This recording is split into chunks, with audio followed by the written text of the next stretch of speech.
Good morning po sa inyo lahat. Isa pang muli yugto na ating daily Bible blessings.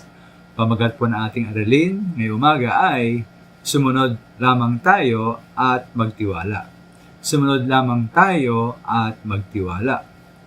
Ayon po sa Biblia, alam po ng ating Diyos ang niyalaman ng ating isip. Sabi po sa mga awit 139 verse 2, ang lahat ng gawain ko sa iyo ay hindi dingid. Kahit ikaw ay malayo, batid mo ang aking isip.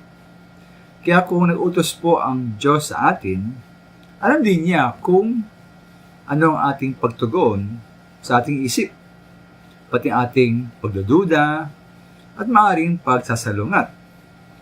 At nasa atin na po yung mga minamahal kung tayo susunod o hindi, kung magtitiwala o hindi.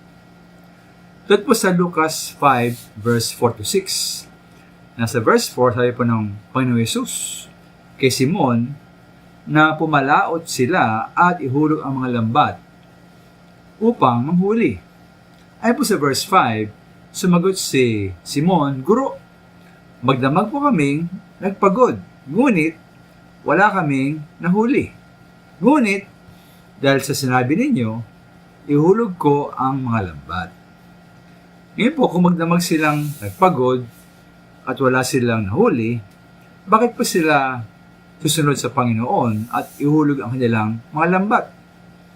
At bilang mga masabing bihasang may isda, ba sila may kinig sa ating Panginoong Yesus na isang karpentero?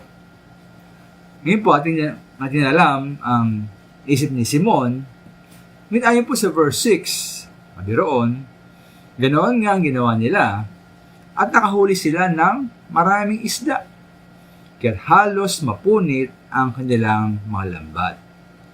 Kaya po ang mahalaga ay hindi ang anumang pagdududa o pagkasalungat sa ating isip, kundi ang ating pagsunod.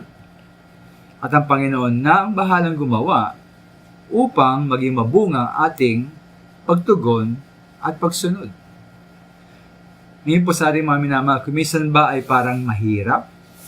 Mahirap sumunod sa mga utos ng ating Panginoon?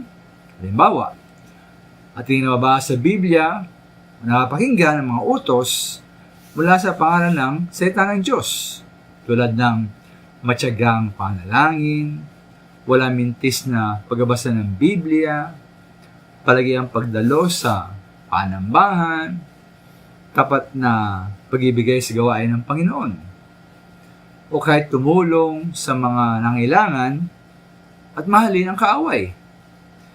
Ngunit maminamahal, ang mahalaga po, sumunod lamang tayo at magtiwala na marami tayong mauhuling mga pagpapala. Maraming salamat.